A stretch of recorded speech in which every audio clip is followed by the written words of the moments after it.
Oh ya, sebelum kita mulai, jadi ini sampai dengan hari ini belum ada info dari DJKN mengenai apa namanya kuliah umumnya kapan gitu ya. Sementara ini yang kami jadwalkan itu di hari Jumat besok gitu. Mungkin teman-teman juga sebagian sudah ada yang diminta bantu untuk jadi panitia dan sebagainya. Nah, berarti masih ada karena pertemuan 13 hari kuliah umum, maka pertemuan 14 tinggal sekali, itu nanti kita di minggu terakhir. Jadi mungkin saya selama 3 minggu mohon izin untuk off gitu ya. Tiga minggu, tapi kalau mungkin ada yang ingin bertanya via WA dan sebagainya silahkan, nggak ada masalah. Gitu. Jadi saya mohon izin nanti mulai minggu depan sampai dengan nanti, kecuali minggu terakhir yang pertemuan 14 itu saya baru akan masuk lagi. Nah, itu rencananya. Nah, kemudian apa namanya? Jadi bisa digunakan untuk mata kuliah yang lain kalau mungkin ada yang ingin menggunakan. Mohon izin untuk itu. Nah, kemudian yang berikutnya apa namanya? Mekanisme kuliah saya kira sama seperti sebelumnya, nanti tinggal presensi saja. Terus mungkin kita buka link Zoom gitu aja, terus kemudian nanti segera meninggalkan setelah apa namanya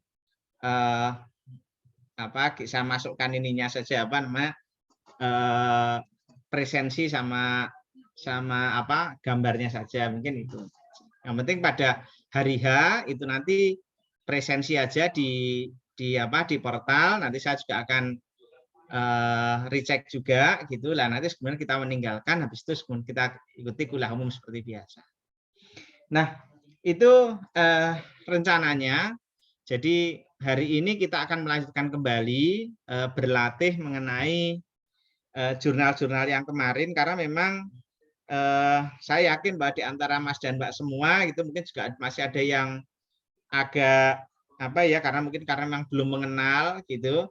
Jadi ada beberapa hal terkait jurnal-jurnal ini yang memusingkan gitu ya, karena memang kita nggak kenal ini apa gitu. Jadi kalau saya dulu saya coba miripkan dengan bagaimana komersialnya, terus saya bayangkan, saya logikakan begitu saja. Nah gitu. Nah itu gambaran. Kemarin kita sudah apa tahap yang bagian awal ini. Mohon izin untuk share screen.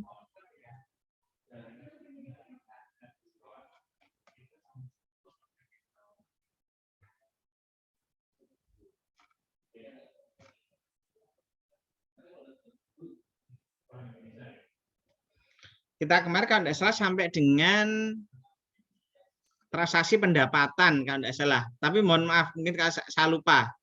Ini PFK sudah, kemudian nanti teori-teorinya silakan dibaca. Nah, terus kemudian kita ke pendapatan. Nah, ini yang kita akan apa namanya coba berlatih. Nanti di pertemuan terakhir yang di tanggal minggu terakhir nanti seandainya masih ada yang belum tuntas kita selesaikan, nanti kita akan selesai gitu. Tapi hari ini kita akan coba memahami sedikit banyak mengenai bagaimana transaksi itu dijalankan gitu. Oke, sebelum ke sini, sebelum kita memulai pembelajaran mengenai yang materi selanjutnya untuk pendapatan dan seterusnya, mungkin masih ada yang ingin ditanyakan untuk yang kemarin, mungkin ada yang terlewat apa dan sebagainya, monggo. Kita perlahan-lahan karena memang ini nggak mudah gitu ya. Gitu. Silahkan, monggo mungkin kalau ada yang ingin ditanyakan terkait dengan transaksi yang sebelumnya.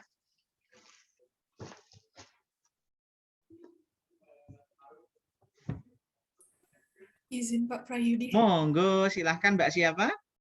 Mbak Nimade, Pak. Mbak Nimade nomor 24 ya Mbak ya? Iya, silahkan Pak. Mbak. Izin memastikan Pak, tapi ini masih materi yang tentang aset tetap Pak. Boleh, monggo Mbak.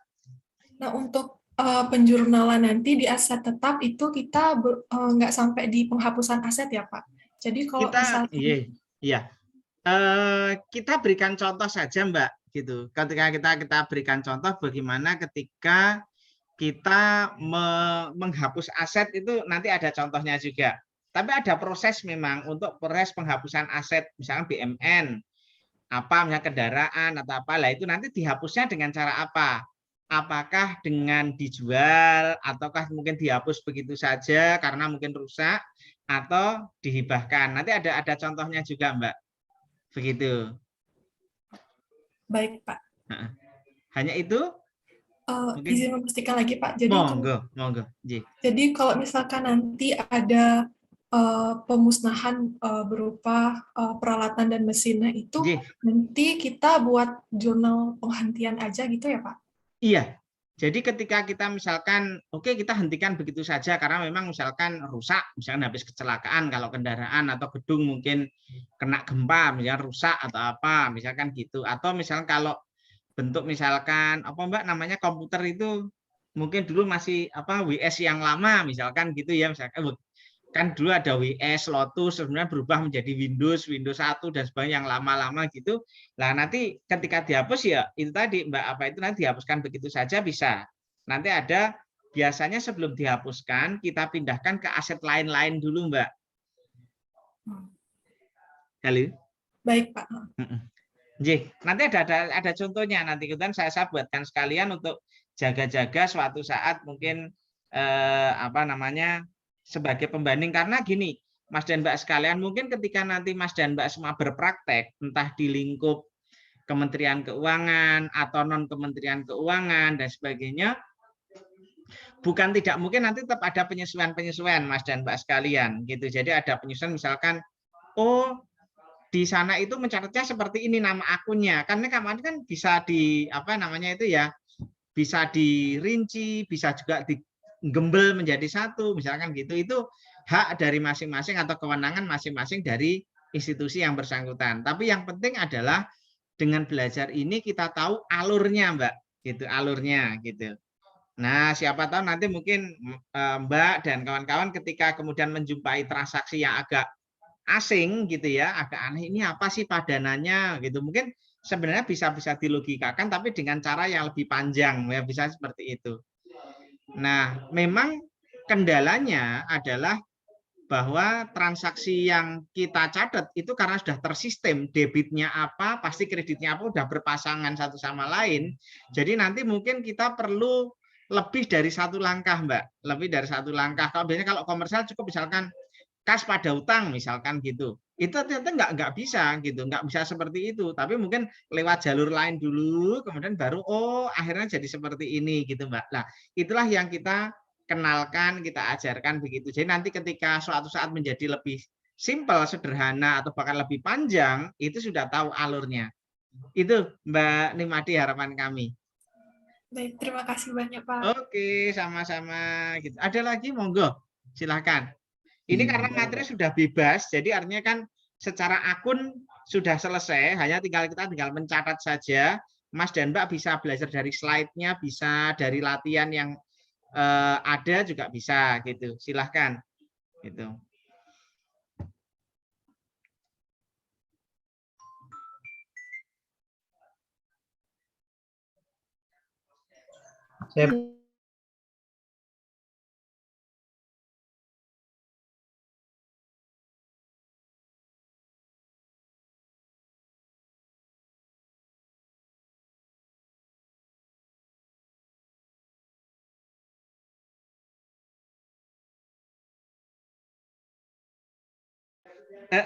Agak keras Mbak Gulandinnya ada.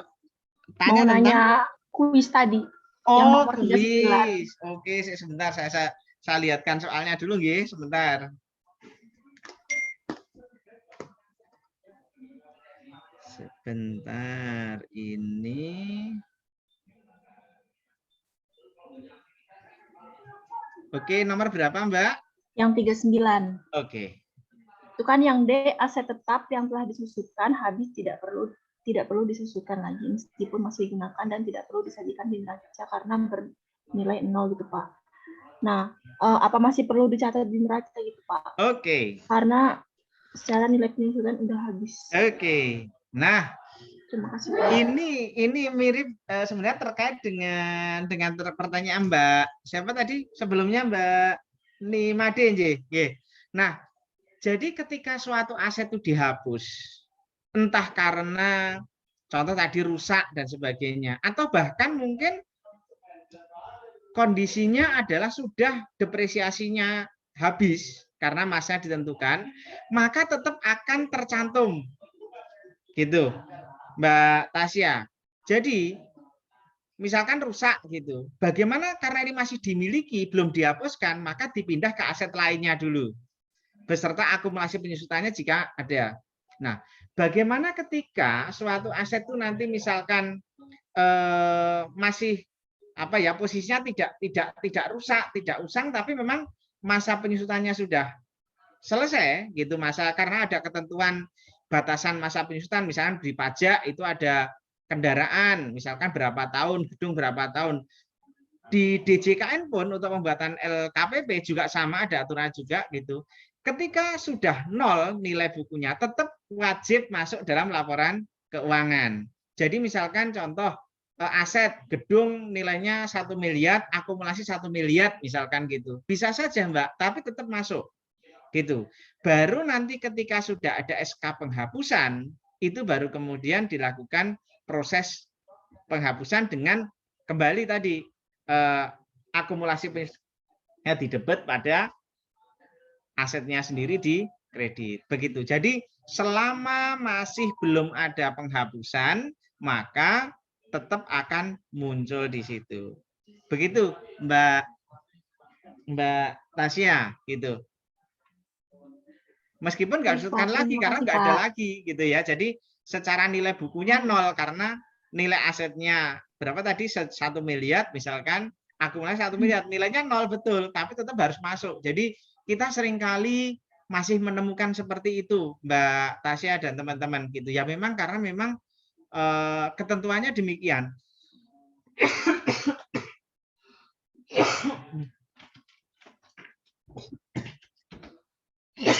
Mohon maaf.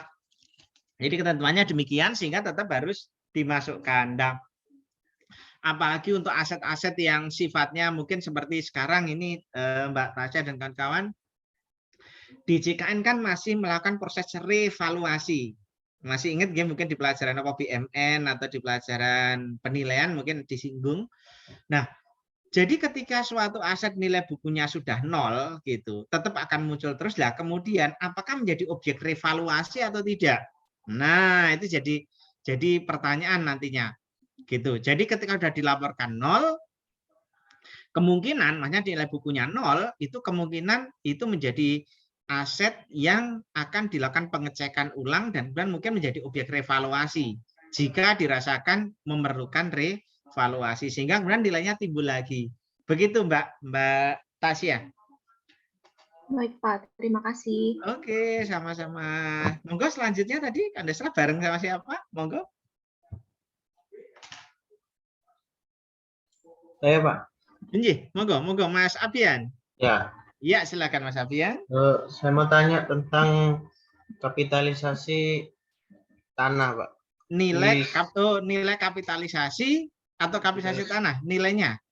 Oh, enggak, Pak. Untuk penjurnalan kapitalisasi aset tetap berupa tanah. Oh ya.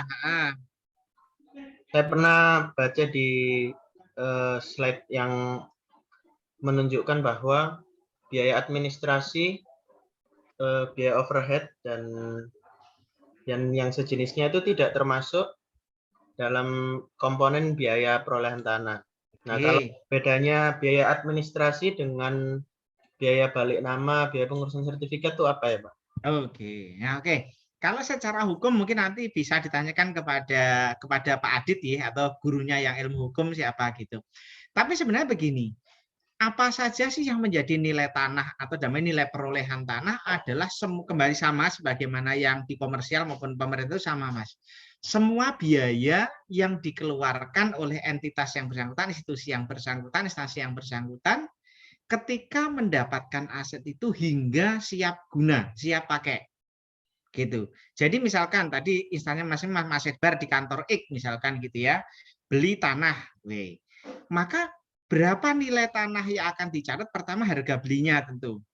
Kemudian yang kedua mungkin ternyata membutuhkan bantuan apa itu Mas kayak brokernya, misalkan beli apa yang kita sering lihat di apa itu namanya yang itu loh Mas, hubungi apa yang saya tahu tuh LG Hooker misalnya gitu kan, ada makelar atau broker tak bangunan tanah itu LG Hooker misalnya gitu seperti itu. Nah, mungkin saja nanti maklarnya siapa, maka ongkos maklar atau artinya juga masuk gitu. Kemudian yang ketiga, setelah aset itu tanah diperoleh, mungkin ada lagi biaya untuk balik nama. Seperti tadi kalau misalkan awalnya dari si A atau si X gitu kepada instansinya Mas. Selain dia balik nama, mungkin ada tadi sebenarnya sertifikat, ada pajak-pajaknya di situ. Baik pajak yang terkait dengan jual beli, yang tadi jual beli tanah tadi, maupun pajak-pajak yang mungkin tertunggak. Misalkan contohnya dia nunggak PBB misalkan. Contoh, atau pajak yang lain sesuai dengan daerah yang bersangkutan. Sepanjang itu harus dikeluarkan dalam rangka mendapatkan tanah, maka semuanya masuk unsur tanah. Nah, sekarang biadministrasi itu apa? Nah, sekarang kita memang gini, Mas Andito, saya mohon maaf gitu, Mas Abian gitu. Jadi ketika kita mengatakan administrasi yang mana nih? Gitu. Apakah administrasi dalam kata untuk perolehan tanah yang bersangkutan atau administrasi misalnya gini, ketika mencari makelar, misalkan gitu, kita lampirkan bukti, oh ini saya ini, tapi kan belum tentu berhasil, belum tentu gitu. Jadi kita bisa biayai, misalkan kita ongkos dengan apa ya, misalkan kita mau apa ke broker mana, biasa yang diakui sebagai bagian dari nilai peroleh adalah broker yang akhirnya berhasil, Mas. Jadi misalkan siapa tahu mungkin mencari tanah di lokasi pertama itu dengan LG Hooker misalkan gitu. Yang saya tahu LG Hooker mungkin apakah dia yang ngurusi tanah atau tidak itu saya nggak hafal, nggak pernah itu. Kemudian di lokasi B misalkan dengan nama brokernya broker ABC misalkan gitu. Nah, ternyata yang berhasil yang tanah yang pertama, maka yang diakui sebagai nilai tanah itu yang pertama. Gitu. Jadi kita mengumpulkan dokumen dan sebagainya, pokoknya terkait dengan pembelian sampai sukses itu yang pertama, itu diakui sebagai bagian dari kapitalisasi. Tetapi yang gagal itu nggak diakui maksudnya, dianggap sebagai biaya atau beban administrasi biasa. Nah itu yang seringkali muncul. Sebenarnya ini mirip, perlakuan ini mirip mungkin kalau Mas dulu sempat di intermediate accounting dikenalkan yang namanya saya lupain istilahnya itu. Jadi kalau misalnya gini, kita nambang minyak, ini aslinya kita perusahaan ya, perusahaan pertambangan minyak. Oke. Namanya gali apa saat menemukan sumber minyak itu tidak hanya sekali, mungkin lebih dari sekali.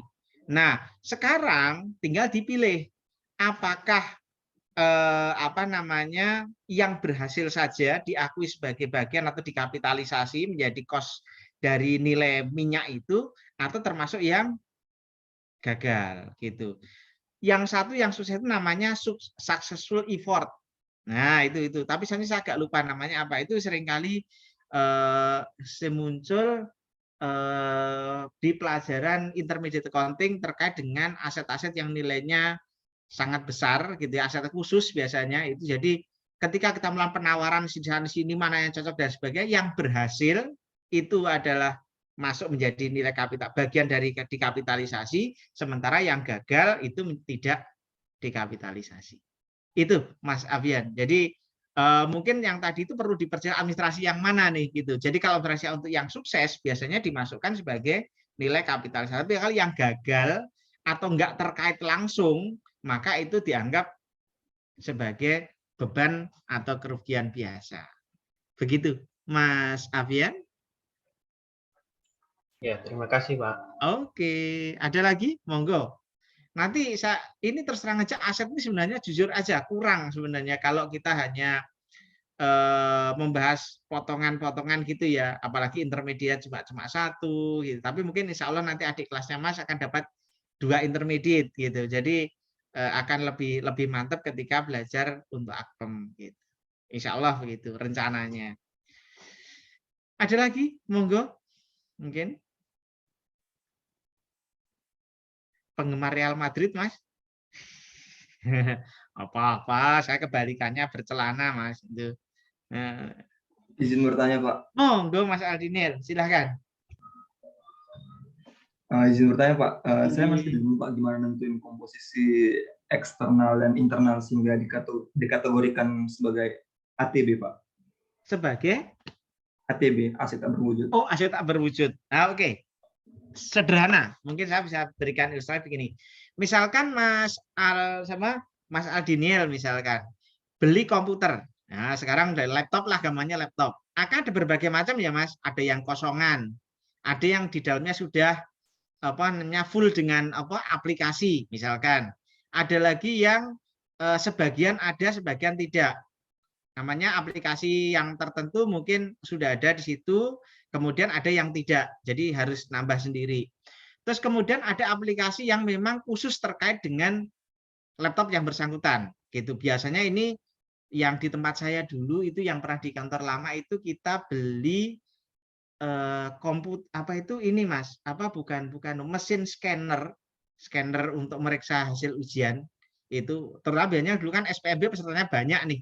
Kalau Mas Mas Aldinil tahun berapa Mas dulu masuk SPMB-nya? Hitungannya tahun 2019 Pak. 2019 itu berarti itu yang masih peserta yang masih banyak itu ya Mas saat itu. Pendaftarnya masih banyak ya? Iya, Pak. Nah, seperti itu. Nah, tapi kami yang itu kebetulan ceritanya adalah sebelum Mas gitu. Jadi dulu pernah pokoknya rekornya itu terbanyak itu sampai mendaftar itu sekitar 150.000 orang. Gitu. Nah, jadi mesin scanner itu hanya bisa dioperasikan dengan aplikasi tertentu dan kita harus beli Mas di situ. Gitu. Nah, ketika itu jadi kayak kita beli satu set. Nah, itu scanner ya apa sih namanya pokoknya untuk pengolah inilah hasil SPM, jadi berkas tinggal dimasukkan langsung bisa hasilnya langsung keluar gitu. Nah, tapi di situ melekat aplikasi untuk pemeriksaannya gitu. Tanpa itu scanner nggak jalan. Seingat saya katanya teman saya itu mesin ini seharga Avanza saat itu. Gitu. Jadi dan itu nggak bisa Mas, misalkan aplikasinya rusak gitu, maka kita harus beli aplikasi lagi, gitu, beserta mesinnya. Bisa dibayangkan Mas Aldinil? Bisa Pak. Nah, kondisi seperti itu, maka nilai ATB-nya itu tidak diakui, tetapi dianggap sebagai bagian dari mesin scanner yang bersangkutan. Gitu. Kenapa? Karena tanpa aplikasi itu, maka mesin scanner tidak jalan. Gitu. Dan asumsinya nilai dari mesin scannernya lebih besar daripada nilai aplikasinya. Karena aplikasinya modelnya kayak ini Mas, flash disk gitu. Apa sih namanya, dongle atau apa namanya, saya agak lupa gitu untuk memeriksa hasil ujian itu. Jadi ketika mesin nggak terkait dengan aplikasi itu, nggak bisa dijalankan scannernya. Nah, itu tuh Mas.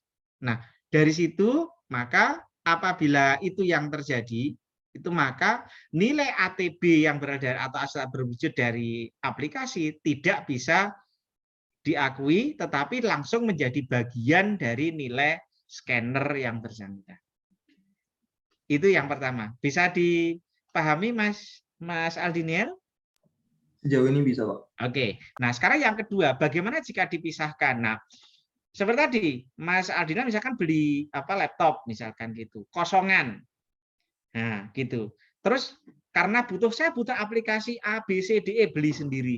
Artinya ada perbedaan nilai atau ada pemisahan nilai antara nilai laptopnya yang tadi kosongan dengan nilai aplikasi yang dibeli sendiri oleh Mas Aldinil. Maka kalau seperti itu, maka nilai ATB-nya sendiri, nilai aplikasinya tadi, terus nilai asetnya, aset tetapnya adalah nilai laptopnya. Nah, bedanya seperti itu. Dan laptop itu bisa jalan ketika nggak dimisahkan. Oke, misalkan beli aplikasi aplikasi yang pertama, gitu misalkan aplikasi apa. Oke, dijalankan. Yang kedua, dijalankan, masukkan situ. Tapi yang kemudian habis yang ketiga, yang satu tadi dibuang karena yang ketiga itu pembaruan dari atau apa namanya kalau diperbarui itu Mas update, update dari yang pertama. Artinya apa? Laptop itu masih tetap berjalan dengan aplikasi yang berbeda-beda. Apalagi sebaliknya, misalkan ketika aplikasi tadi bisa dipakai di beberapa laptop, misalkan bisa dipasang di laptopnya Mas Aldiniel bisa, di Mas Abian bisa, di Mas Andito bisa, maka itu akan menjadi hal yang terpisah antara nilai ATB-nya dengan nilai laptopnya. Bisa dibayangkan, Mas Aldiniel? Bisa, Pak. Oke, bisa ya. Jadi intinya itu tadi yang dipakai itu apakah bisa jalan enggak? Misalkan kalau dipisah, oh enggak bisa jalan, oh berarti dia menjadi bagian dari aset tetapnya. Tapi ini bisa jalan terpisah enggak? Bisa dibicarakan? Oh bisa, berarti dia ATB sendiri, aset tetapnya sendiri. Gitu. Oke. Gitu. Monggo, mungkin ada lagi, silahkan sebelum ini.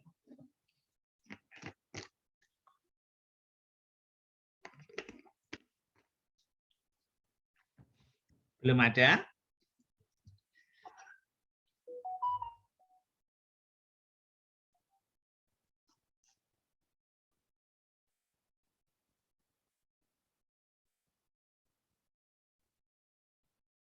Izin bertanya, Pak. Monggo, Mas. Mas siapa ini? Mas Farhan, silakan, Mas Farhan. Saya ingin bertanya, Pak, terkait dengan akuntansi hewan, Pak. Misalkan Hewan, di oke, kepolisian ya. itu kan ada anjing sama kuda yang justru harganya itu setara mobil ya, Pak, kudanya. Betul. Misalnya di bea cukai ada juga, anjing, ada ini tentara juga ada kuda, ya. Ya, Pak. Ada juga di kayak peternakan itu dia kan hanya sementara terkadang ya, Pak. Nah, itu opsinya bagaimana, Pak? Kadang ada yang masuk persediaan, ada yang aset tetap juga, Pak. Mungkin itu, Pak.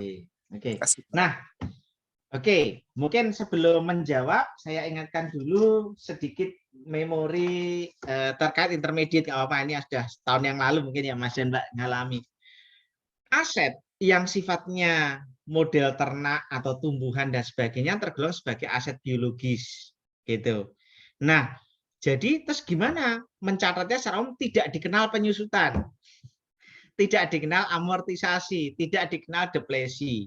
Yang ada adalah apresiasi nilai atau langsung penghapusan. Saya lagi, yang ada apresiasi nilai atau penghapusan. Apresiasi nilai ketika misalkan contoh, dulu beli bibit sapi, sekarang terus semakin besar nilai jualnya pasti lebih tinggi. Jadi ketika mungkin dulu beli bibit harganya berapa? Satu sapi 1 juta. Tapi ketika sudah naik beratnya besar dan sebagainya, nilainya berapa? 1 miliar misalkan. Nah, tapi kemudian mati, maka otomatis dihapus. Tumbuhan juga demikian. Nah, sekarang itu yang gambaran sekilas mengenai kondisi di komersial. Jadi ketika ada kenaikan harga, maka dinaikkan menjadi nilai asetnya juga menjadi naik. Begitu juga ketika mati atau mungkin hilang, yang sebagainya nggak mungkin rusak ya, itu masa aset kok yang aset ternak kok rusak atau tumbuhan rusak enggak, tapi mati dan sebagainya, maka dia akan mengalami langsung kerugian. Itu nanti ketika naik muncullah kenaikan apa namanya fair value istilahnya ya, menyesuaikan dengan fair value. Nah, kemudian nanti ketika turun ya loss seperti biasa. Gitu. Itu kalau di apa komersial. Itu nanti sambil di intermediate kalau masih mungkin masih catatan masa bisa dicek kembali. Jadi ketika naik, maka harga nilainya akan semakin bertambah gitu. Jadi ada debitnya, asetnya tadi misalkan sapi, kerbau, ayam dan sebagainya, kreditnya nanti unrealized gain apa dan sebagainya. Tetapi ketika nanti mati, loss otomatis, kan nggak mungkin diakui gitu. Nah, terus begitu juga ketika gimana Pak kalau nilainya turun misalkan, tahu-tahu harga sapi turun. Nah, nggak tahu karena ada isu penyakit PMK nilainya turun, ya sudah unrealized loss. Gitu. loss atau gain yang real baru terrealisasi ketika mungkin dijual, mungkin mati, dan sebagainya. Nah, itu muncullah gain atau loss. Tapi sepanjang dia tidak dijual, tapi ada kenaikan atau penurunan harga, penurunan nilai sesuai dengan nilai pasarnya, maka akan muncul unrealized gain atau loss. Jadi nanti institusi yang punya seperti itu harus punya penilai khusus ternak gitu. Kalau nggak punya, datang ke pasar hewan, datang ke apa ya, tumbuh-tumbuhan itu yang jual itu, kemudian nanya nih Pak, ini tumbuhan ini harganya sekarang berapa kalau umur segini? Pak, kalau sapi ini umur segini berapa dan sebagainya. Nah, itu untuk yang komersial. Nah, sekarang bagaimana untuk yang apa namanya pemerintah? Nah, kalau di komersial itu hanya mengakui sebagai aset tetap, gitu ya, ini bagian dari aset biologis saja banyak dia sebagai aset tetap. Maka kalau di pemerintah, ingat aset itu ada beberapa macam. Salah satunya adalah apabila dia diserahkan kepada masyarakat, maka masuknya sebagai persediaan. Nah, jadi ketika kemudian kita misalkan impor sapi, misalkan gitu, suatu kantor itu misalkan ya dapat ini dinas pertanian atau kementerian pertanian kemudian impor sapi misalkan. Nah, kembali ke tujuannya, Mas, siapa itu Mas Farhan? Apakah digunakan sendiri, mungkin dimasukkan sebagai bagian apa Mas namanya di dinas peternakan atau kementerian peternakan misalnya atau pertanian, nanti dimasukkan sebagai apa itu kayak apa unggulan gitu loh Mas, apa tempat untuk apa untuk unggulan apa ternak yang unggulan itu apa namanya itu apa sih kayak tapos itu loh Mas, apa namanya itu peternakan ya, peternakan tapos kan gitu kan. Nah, itu yang misalnya yang memiliki pemerintah misalkan gitu ya, misalkan gitu.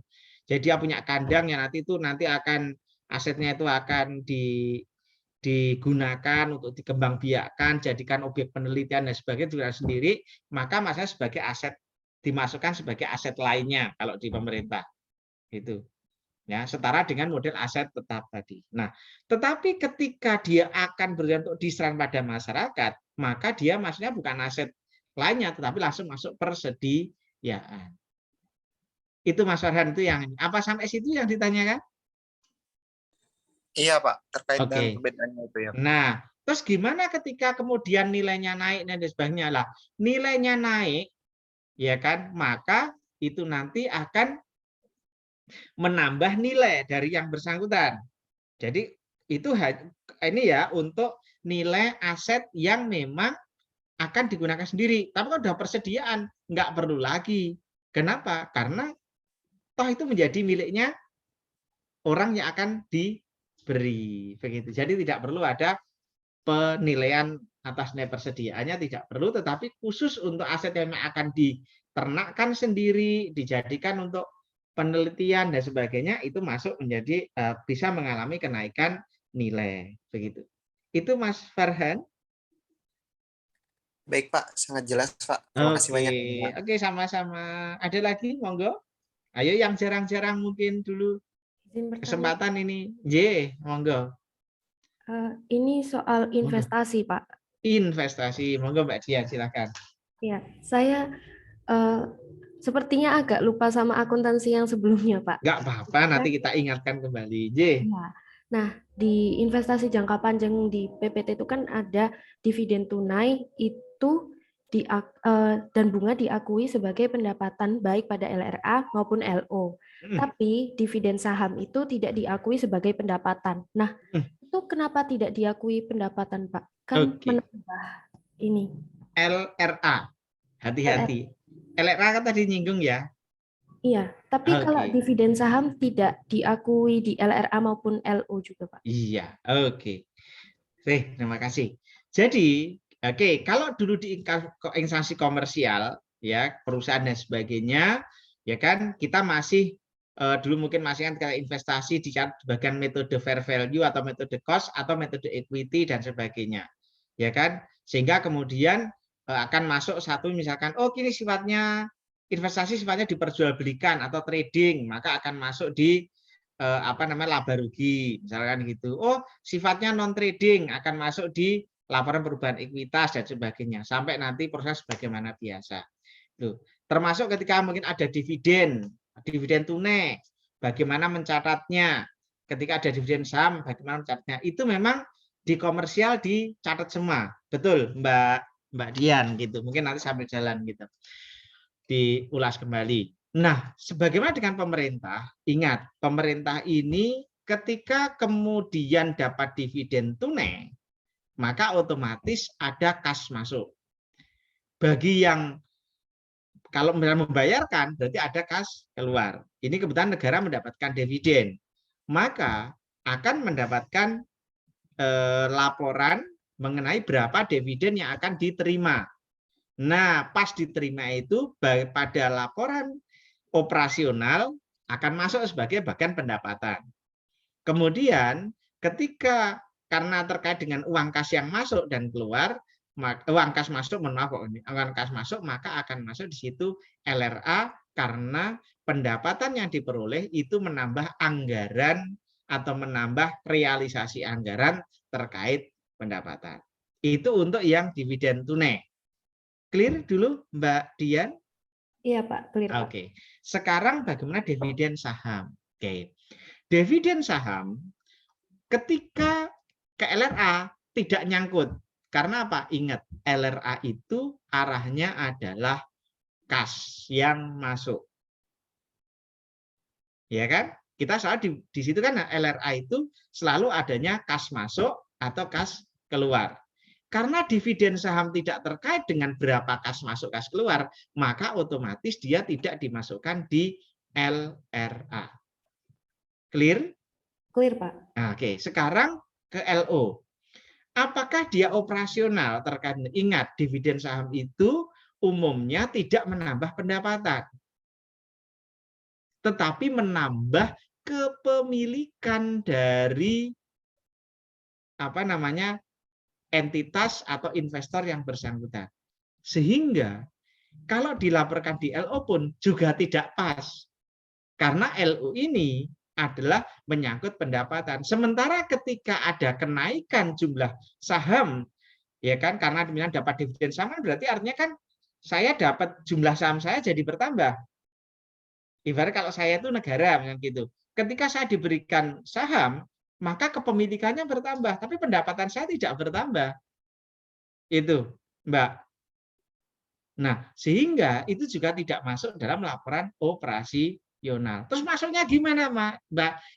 Nanti masuk dalam catatan atas laporan keuangan. Dikatakan bahwa misalkan pada tanggal segini pemerintah mendapat dividen saham dari BUMN mana, misalnya gitu. Tapi selama ini Mbak biasanya yang diterima itu bentuknya adalah dividen tunai. Tidak pernah ada model dividen saham. Begitu Mbak Dian Fajar? Iya Pak. Nah itu lagi ya Pak ya? Oh enggak. Kan tadi Bapak bilang kalau dividen saham itu menambah kepemilikan ya Pak. Itu nanti ngaruh ke neracanya apa enggak Pak? Oke, apa ngaruh ke neraca? Nah, kembali kepada mekanisme pencatatan di awal. Nah, gitu. Pemerintah, ya kan, ketika dia mencadang neraca adalah mencantumkan nilai investasi. Nilai investasi sekali lagi. Berapa nilai investasinya? Bukan lembar sahamnya. Nah, ketika nilai investasinya itu ternyata berubah dengan adanya kenaikan jumlah lembar saham, gitu kan, misalkan itu. Nah, tinggal nanti nilainya berapa itu pasti akan masuk sebagai bagian dari neraca, tidak masuk dalam laporan operasional. Jadi kalau di jurnal ya nanti investasinya bertambah, tidak di pendapatan, tapi nanti ekuitas langsung seperti itu. Seandainya ada ya Mbak ya gitu. Terus kemudian yang kedua adalah catatan atas laporan keuangan menunjukkan bahwa pada tanggal segini ada kenaikan investasi sebegini karena ada penerbitan saham dan pemerintah mendapatkan sekian, misalnya gitu. Nah, nanti dijelaskan juga apakah dengan adanya dividen saham proporsi kepemilikannya berubah atau tidak. Ingat dulu waktu di tadi komersial ada pencatatan apabila dia punya pengaruh signifikan, tidak punya pengaruh signifikan, dan sebagainya itu Mbak saat itu. Nah, berlakunya relatif sama. Itu Mbak Dian. Ya, sudah jelas Pak. Terima kasih Pak. Oke, sama-sama. Jadi diingat bahwa memang seperti tadi gitu, kenapa nggak LRA? Karena kebetulan dividen saham tidak menyangkut, cash-nya nggak ada. LO, karena selama ini memang ya itu bukan pendapatan, tapi kenaikan investasi. Jadi tidak menambah pendapatan dalam artian sebagaimana di operasional pemerintah bersangkutan. Apalagi ingat, pemerintah tujuannya bukan profit.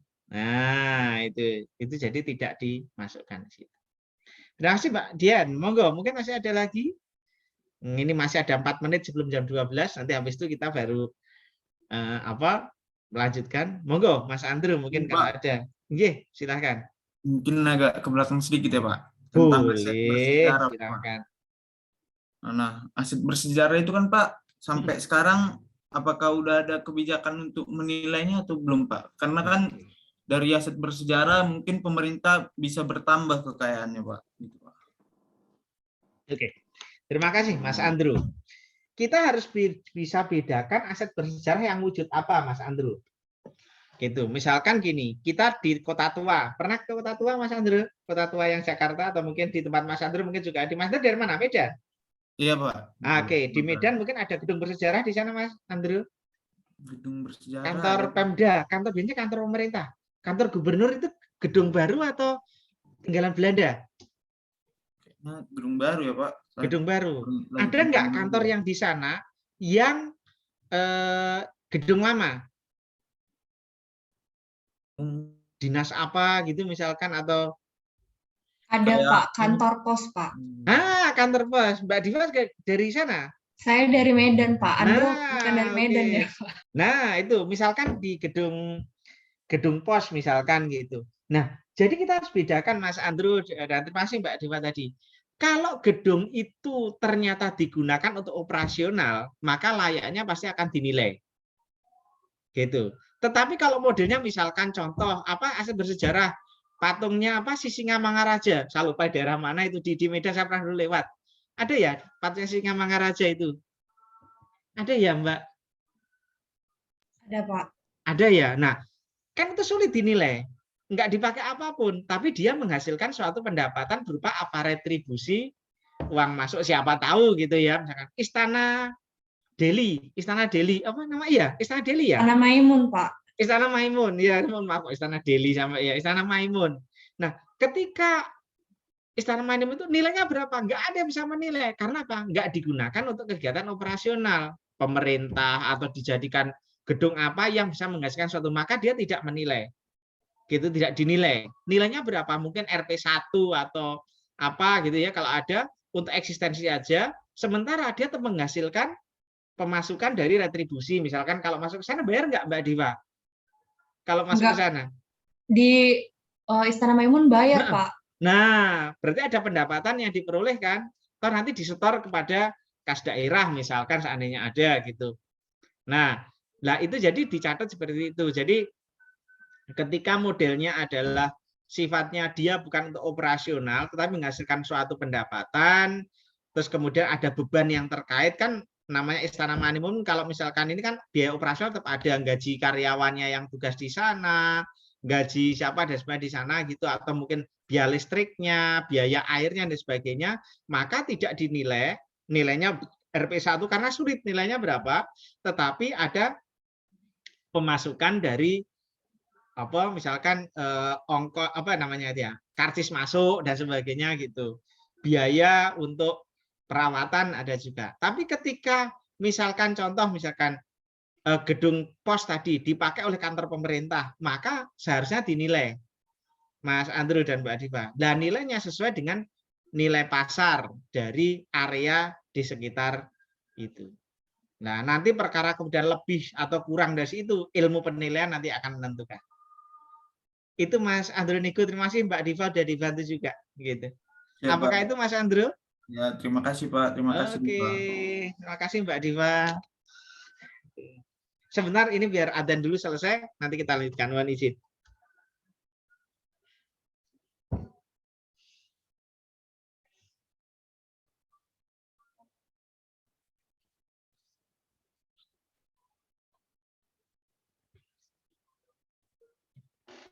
Oke, ada lagi mungkin sekali, kalau ada.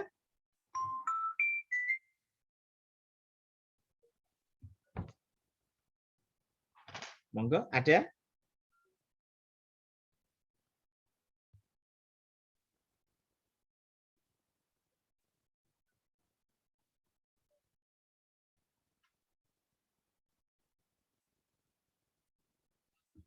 Oke, kalau tidak ada, mungkin nanti sambil jalan.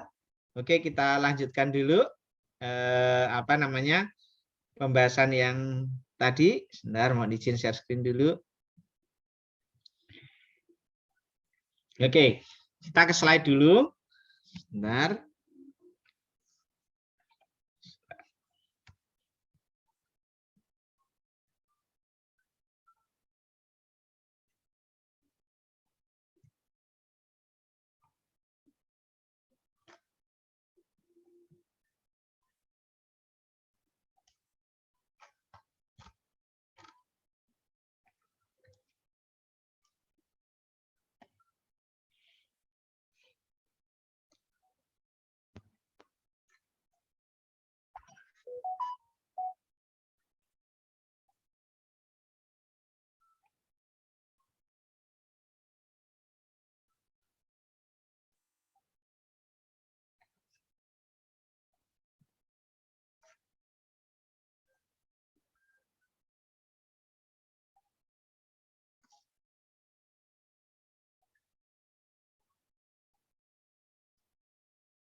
Oke, bismillahirrahmanirrahim. Kita mulai untuk yang kalau kemarin kita sudah belajar di awal bagaimana mencatat anggaran, bagaimana mencatat ketika ada uang persediaan masuk, kemudian ketika dikembalikan akhir tahun, kemudian yang berikutnya atau KPFK. Nah, sekarang kita ke ini yang paling banyak nanti Mas dan Mbak akan hadapi. Gitu, ternyata ada pendapatan dan beban. Selain nanti di akhir itu nanti ada aset tetap dan mungkin dan sebagainya. Ya, gitu. Nah, kita mulai yang pertama dari pendapatan. Ya, nanti teorinya dibaca. Pendapatan itu adalah seharusnya pada periode yang sekarang ini modelnya adalah diterima langsung melalui rekening bank, gitu. Ya, jadi ketika ada pendapatan dari manapun, hendaknya langsung kesetoran ke rekening tertentu, rekening bendahara mungkin apa seperti apa.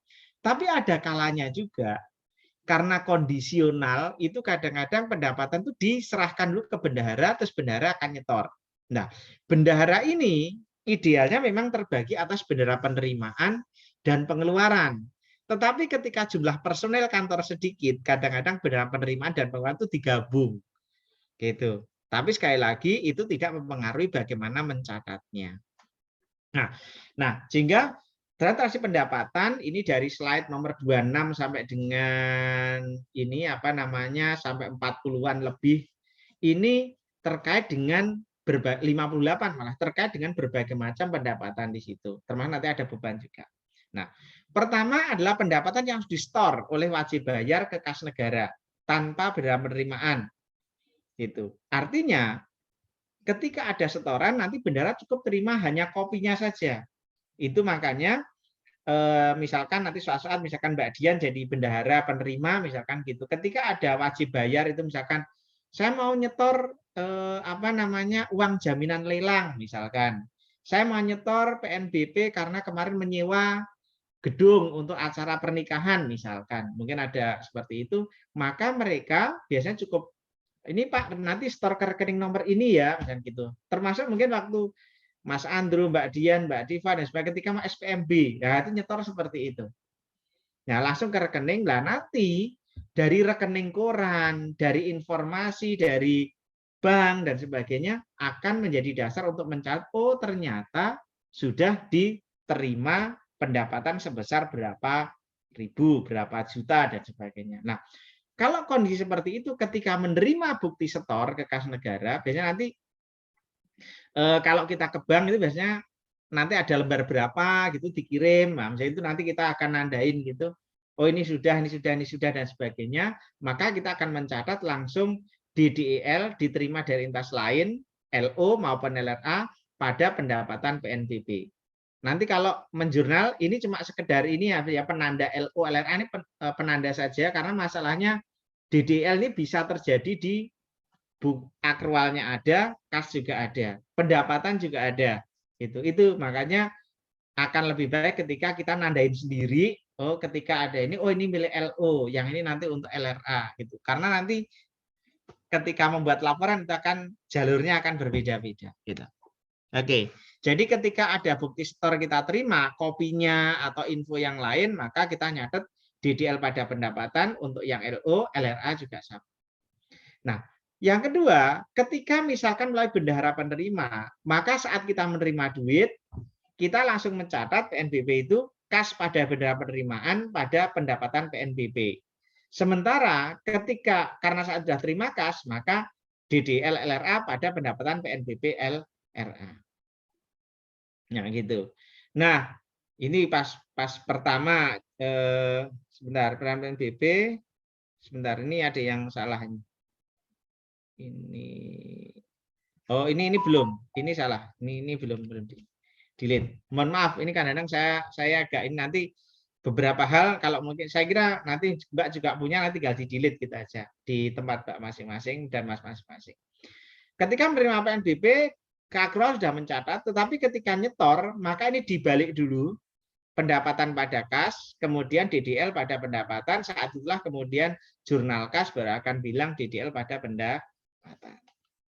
Nah, ini ketika kalau yang pertama tadi langsung ke kas negara, yang kedua ini melalui bendahara penerima. Secara umum sama, hanya lewat ada beberapa tahapan. Kalau yang satu ini langsung, ini DDL pada pendapatan, ini juga sama, tapi kalau karena terima dulu, kas sama pendapatan dimasukkan, habis itu dibalik, terus dimunculkan kembali. Nah, itu contoh terkait dengan transaksi pendapatan PNBP. Nanti pajak juga relatif juga sama. Nah, kalau ada pengembalian, kebalikannya, tetapi hati-hati. Nah, di sini ada DDL, maka kalau pengembalian di KIL, dibebankan kepada entitas lain karena biasanya pengembalian pendapatan itu juga nggak mudah gitu. Ini yang harus kita jadi kadang-kadang untuk pendapatan ini tidak melalui bendahara tetapi langsung dari kas negara kepada siapa yang dituju karena tadi kelebihan bayar, kelebihan dan sebagainya.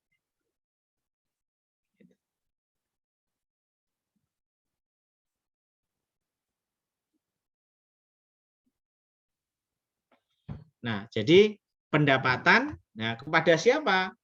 Kalau penerimaan bukti pengembalian pendapatan, pendapatannya berkurang menjadi utang pada pihak ketiga. Kemudian ketika sudah dibayarkan kas negara, gitu ya, maka yang utang pada benar dibalik, kemudian dituliskan kembali. Gitu. Nah, ini Mas dan Mbak Sema kerumitannya itu jadi kadang-kadang kita, loh ini kenapa nggak langsung saja? Misalkan pendapat pada DKL, enggak seperti itu, atau pendapat pada utang pihak ketiga, enggak seperti itu. Tetapi ada proses karena sudah berpasang-pasangan debit dan kreditnya, maka kita harus mengikuti sistem yang ada. Jadi pendapatan pada utang, utangnya pada pendapatan, pendapatan pada dibebankan kepada entitas lain. Gitu. Ditagihkan kepada entitas lain. Gitu. Ini kalau kelebihan pendapatan. Baik tahun anggaran berjalan maupun tahun anggaran berasal dari tahun anggaran yang lalu langsung dari kas negara tanpa bendahara penerimaan. Nah, yang keempat, 1.4, nah ini menagih PNBP pada wajib bayar, lalu wajib bayar mencerah kas negara tanpa bendahara penerimaan. Jadi kalau yang nomor 1, 2, 3 ini 11, 12, dan 13 ini tanpa melalui proses piutang. Jadi kita nggak perlu nagih, tapi dia langsung bayar. Nah, untuk yang 14, ini melalui mekanisme piutang. Kita nagih dulu, karena mungkin sudah jatuh tempo kok nggak dibayar-bayar. Nah, gitu.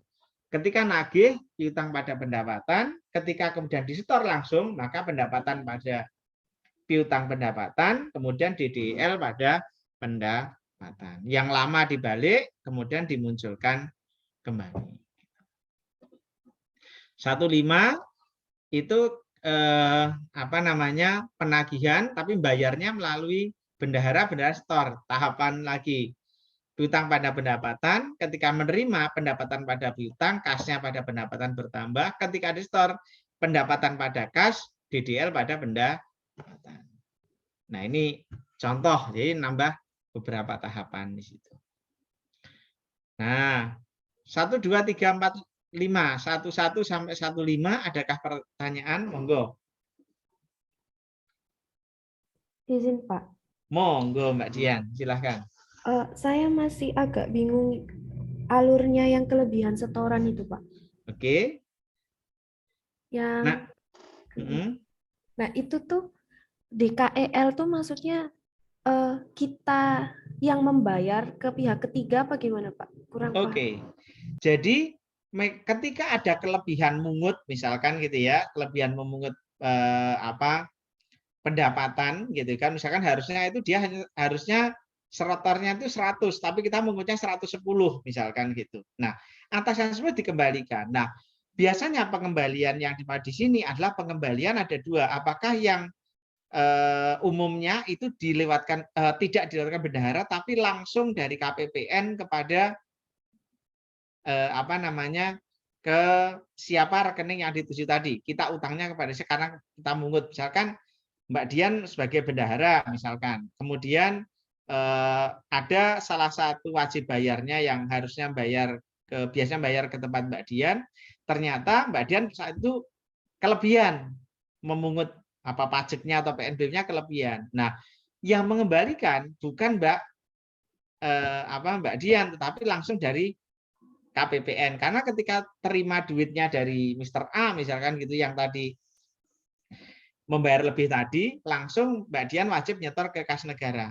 Nah, ketika kemudian ternyata kelebihan, maka kas negara akan melalui KPPN langsung nyetor kepada si A, tidak melalui lagi Mbak Dian. Tapi karena dapat buktinya tadi, maka secara otomatis Mbak Dian tetap harus mencatat. Karena kalau nggak dicatat, pas direkonsiliasi akan ada muncul selisih. Itu Mbak Dian. Jadi prosesnya sekali lagi, misalkan Mbak Dian sebagai bendahara, sudah memungut dari Mr. A, sudah nyetor ke kas negara hasil pungutannya, tapi kemudian ditemukan, loh ternyata lebih. Maka si A itu akan menerima dari negara melalui KPPN. Begitu, tidak melalui lagi ke Mbak Dian sebagai bendahara, tapi kewajiban Mbak Dian sebagai bendahara tetap wajib melakukan pencatatan atas kelebihan pembayaran supaya klop ketika direkonsiliasi. Itu Mbak Dian, apa kira-kira mungkin itu yang ditanyakan?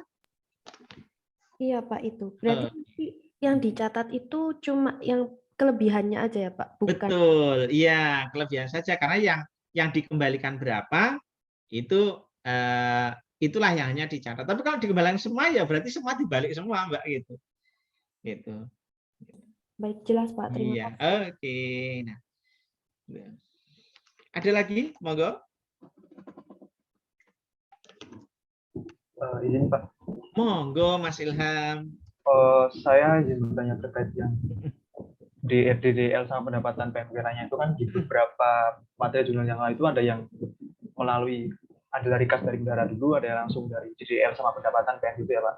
Nah itu kalau misalnya tidak disebutkan itu, apakah kita langsung nyapnya sebagai DDL atau sebagai kas saja Pak template-nya? Oke. Sama Artinya, dalam praktek itu yang pertama dulu. Nanti ini kalau ada.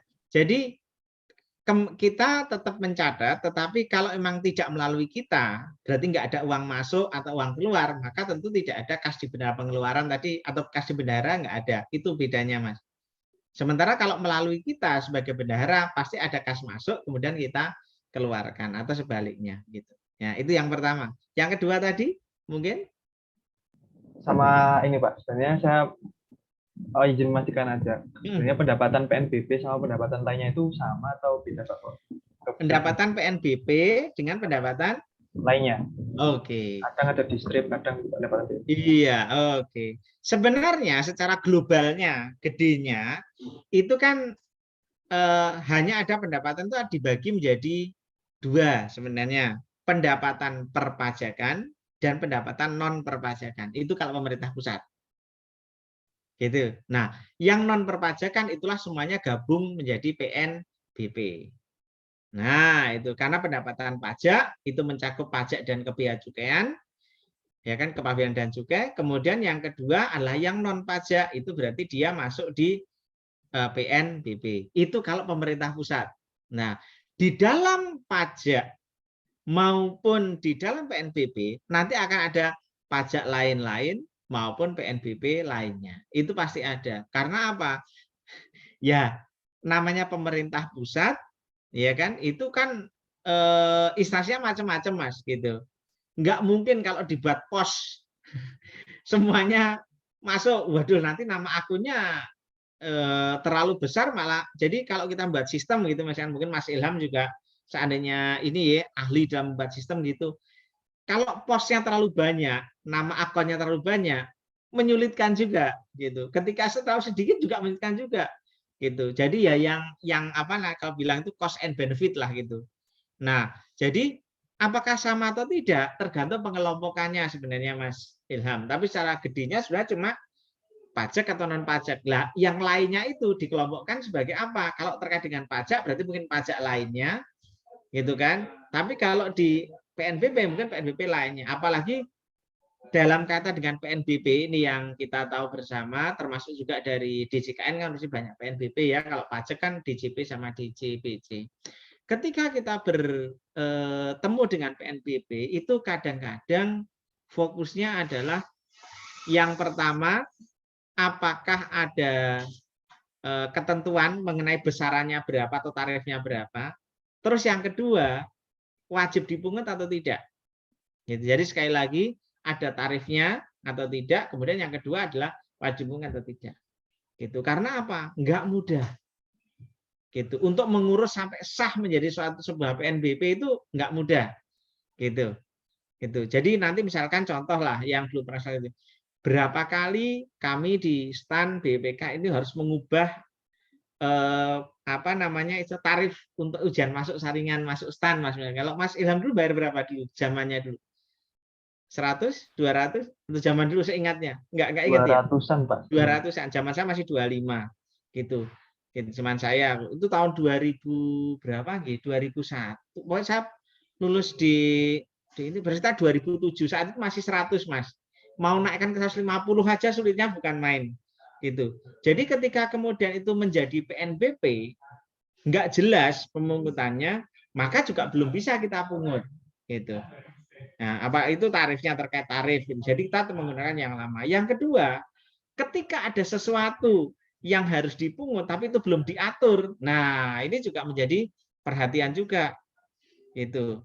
Apalagi tarifnya juga nggak begitu jelas kadang-kadang kan kita seringkali seperti tadi saya sampaikan di sebelumnya, salah tarif. Yang seringkali mungkin harusnya ini 5%, 10% dan sebagainya, kadang-kadang nggak mampu backup itu semua sehingga kadang-kadang mungkin ada yang lepas juga nggak ditarik gitu. Itu Mas Ilham. Jadi harusnya tantangannya tadi ketika kita ini ada PNBP nih gitu. Ya kan, PNBP yang mana? Sepanjang sudah ada masukkan, tapi yang belum ada jadinya lainnya. Apalagi sifatnya insidental gitu. Dengan tarifnya masing-masing. Itu Mas Ilham. Terima kasih Pak. Oke, saya lanjutkan dulu supaya nanti kita bisa ini. Nah, 15 tadi ya kalau melalui bendahara.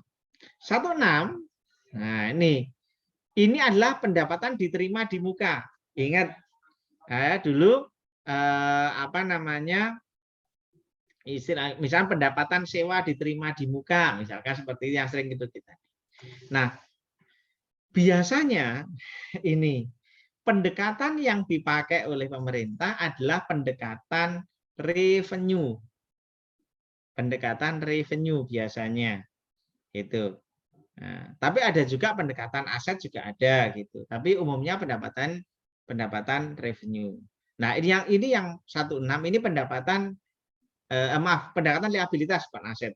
Pendekatan liabilitas revenue. Ini yang saya contoh 16 itu adalah pendekatan revenue, pendapatan, sehingga muncullah pendapatan yang dengan pendekatan utang, sehingga kemudian muncullah itu pendapatan diterima di muka. Kas pada pendapatan diterima di muka berapa. Ketika kemudian disetor seperti biasa, pendapatan pada kas, DDL pada pendapatan diterima di muka. Ketika kemudian sudah diakui, maka pendapatan diterima di muka pada pendapatan. Itu 16. Nah, 17, nah dengan pendekatan pendapatan. Jadi dari awal sudah di pendapatan. Nah, baru kemudian diterima di mukanya, muncul di akhir ketika adjustment. Nah, ini contoh dua pendekatan, tapi umumnya yang digunakan oleh pemerintah biasanya pendekatan pendapatan, bukan pendekatan utang di situ. Kemudian yang berikutnya ini adalah pendapatan yang masih bisa diterima. Nah, mungkin ada tagihan kemana, maka piutang pada pendapatan. Ada piutang tak tertagih, beban penyisian pada piutang tak tertagih. Dan seperti itu juga ada. Nah, terus kemudian yang terkait sedikit dengan pendapatan ketika adalah adanya aset donasi atau hibah, rampasan, sitaan, baik sifatnya tunai maupun non-tunai. Nah, ketika menerima, contohnya misalkan ada barang sumbangan dari siapa, misalkan gitu. Ya. Nah, ini kebetulan agak banyak di sini. Karena apa? Ketika kita menerima sumbangan dan sebagainya harus ada model pengesahan. Nah, sebelum disahkan, nah muncul di situ kas lain di bendera penerimaan dari hibah yang belum disahkan, ini agak panjang. Nah, kalau bentuknya barang, persediaan, aset tetap, tak berwujud, aset lain yang belum register. Nah, kemudian hibah langsung yang belum disahkan. Ketika kemudian hasil pengesahan, hibah langsung dibalik, kas lainnya dibalik, persediaan dibalik, kemudian dimunculkan kas lain dari hibah, persediaan aset tetap yang belum diregister, pengesahan hibah langsung. Terus DDL pada pendapatan. Jadi ini bedanya. Saya tadi sudah sempat tanya saya siapa itu lupa. Ketika ada aset donasi, ya kalau di komersial langsung modal. Jadi aset misalkan menemukan misalkan tempatnya Mas Ilham, mohon izin Mas Ilham, pas lagi renovasi gedung, nemukan candi, misalkan itu, gali apa, nemukan candi, misalkan itu. Atau menemukan bangunan apa yang bisa dimanfaatkan, misalkan gitu. Atau menemukan barang apa dan sebagainya. Nah, di situ. Maka ketika kemudian sudah dimanfaatkan bagi entitas komersial, maka dia anggap sebagai langsung aset pada modal donasi. Tetapi kalau di pemerintah melalui pendapatan gitu. Nah, toh nanti pendapatan juga nanti akan masuk ke ekuitas juga, ke modal juga sama, hanya meletakkannya itu ada di pendapatan donasi. Gimana kalau di jurnal kas hanya yang bentuknya kas, maka di situ pendapatan yang berupa kas. Kalau non kas maka tidak bisa dimasukkan sebagai bagian jurnal kas. Ini sekali sama Mbak siapa tadi yang di awal tadi yang dividen tadi, dividen saham, karena bukan kas nggak akan masuk ke jurnal kas gitu. Kemudian untuk yang berikutnya ya, ini kemudian ketika yang non kas dicatat terpisah. Nah, nanti ketika dalam praktek, termasuk nanti mengikuti ujian, kalau ada seperti ini hendaknya dipisahkan mana yang kas, mana yang bukan kas. Karena nanti dampaknya akan berbeda pada saat kita harus membuat jurnal kas. Jangan sampai nanti keliru. Nah, menerima aset kemitraan. Nah, ini kalau misalkan bangun serah guna, ya kan, misalkan gitu. Nah, gitu maka kita catat. Karena dibangun, diserahkan ke kita dulu, baru kemudian digunakan oleh si mitra, maka aset kemitraan pada utang kemitraan. Jadi pada saat kita menerima aset, kemudian satu sisi kita punya utang, karena masanya kita akan ada kewajiban menyerahkan dulu, menyerahkan kepada si mitra untuk mereka gunakan. Gitu. Dan kemudian yang berikutnya ada amortisasi utang sebagai pengakuan pendapatan. Karena biasanya nanti ya tadi karena diserahkan dulu mereka gunakan dan sebagainya, lalu kemudian kita akui secara periodikal situ sebagai pendapatan PNBP. Kas bentuknya tidak kas, bentuknya sudah aset non kas, jadi tidak masuk di jurnal kas. Kemudian berikutnya ini hub. Nah, sampai sini adakah pertanyaan? Ini baru pendapatan karena nomor 35 sudah menjadi beban. Ini sudah pindah lagi. Silahkan.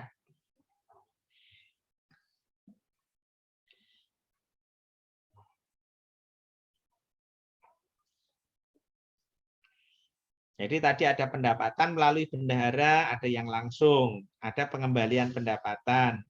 Kemudian ada yang tadi sebelumnya, oh ini pendapatan diterima di muka. Ya kan biasanya mungkin kita sebagian gedung kita misalkan suatu saat nanti misalkan jadi IKN, misalkan jadi ada, maka gedung-gedung mau diapakan? Oh, disewakan. Nah, terus bayarnya gimana? Di muka atau di belakang? Nah, biasanya kalau untuk sewa mensyaratkan di depan. Karena kalau di belakang nanti lari yang nyewa, gitu kan? Setelah menggunakan lari, jadi malah gak. Jadi di depan sudah kita tarik sebagai diterima di muka. Misalkan kalau pendekatannya liabilitas, gitu. Nah, nanti setiap periodikal dilakukan penyesuaian. Itu yang awalnya pendapatan diterima di muka menjadi pendapatan dan seterusnya.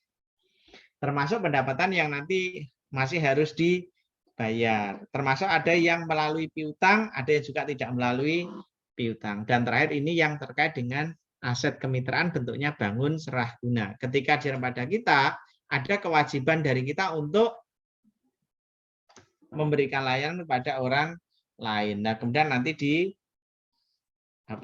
dilakukan proses amortisasi dari utang kemitraan.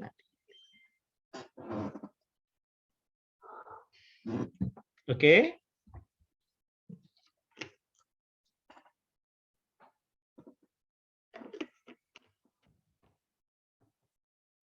Oke, belum ada.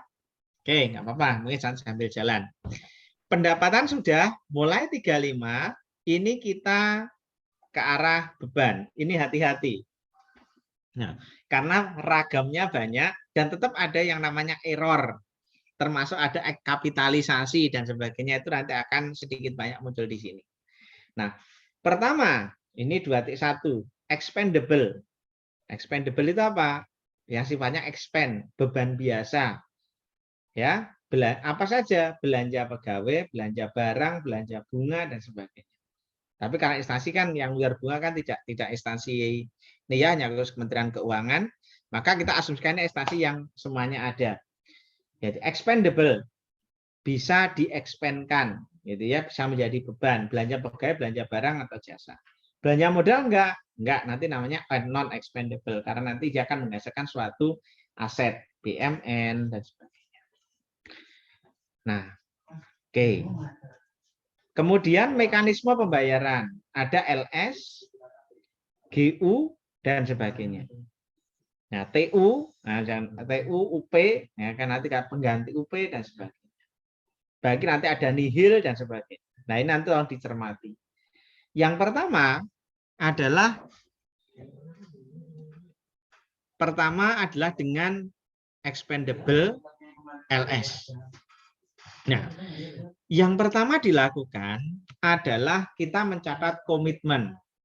Nah, kemarin ada pertanyaan dari salah satu dosen juga, apakah komitmen itu harus dibuat setiap kali ada belanja? Gitu. Menurut pendapat saya tidak. Gitu. Jadi tergantung dari kapan rencana belanja itu muncul. Gitu. Tapi biasanya kalau belanja pegawai dan barang atau jasa biasanya kan insidental, beda dengan rutin, gitu. Beda dengan belanja modal yang sifatnya insidental. Nah, ketika belanja pegawai, contoh bayar gaji bulanan, tunjangan pegawai bulanan, belanja barang, kita beli ATK kantor, kita bayar satpam, kita bayar untuk listrik, telepon air dan sebagainya, maka setiap bulan itu pejabat pembuat komitmen wajib untuk membuat SPP. Kemudian diserahkan kepada bendahara, muncullah nanti berikutnya dokumen SPM. Dimasukkan ke APBN, muncullah SP 2D dan sebagainya. Nah, terus kalau sifatnya rutin seperti itu, maka biasanya dugaan saya ini maka setiap kali ada perikatan, akan ada pembayaran dan sebagainya, maka dibuatlah jurnal komitmen. Tetapi ketika terjadinya, Pak, ini hanya sekali, contoh stand bangun gedung. Nah, bangun gedung yang gedung N, saya belum pernah melihat ya, udah pernah melihat belum? Mas Ilham, Mas Andrew, Mbak Mardika, Mas Mardika kok Mbak sampai mohon maaf. Belum gitu. Pernah, Pak. Baru? Belum, Pak. Belum, Mas, kali-kali lah main ke sini gitu ya. Nah, lihat aja sekilas lewat gitu kan. Nah, maka komitmen mungkin di awal tahun saja. Karena apa? Udah jelas.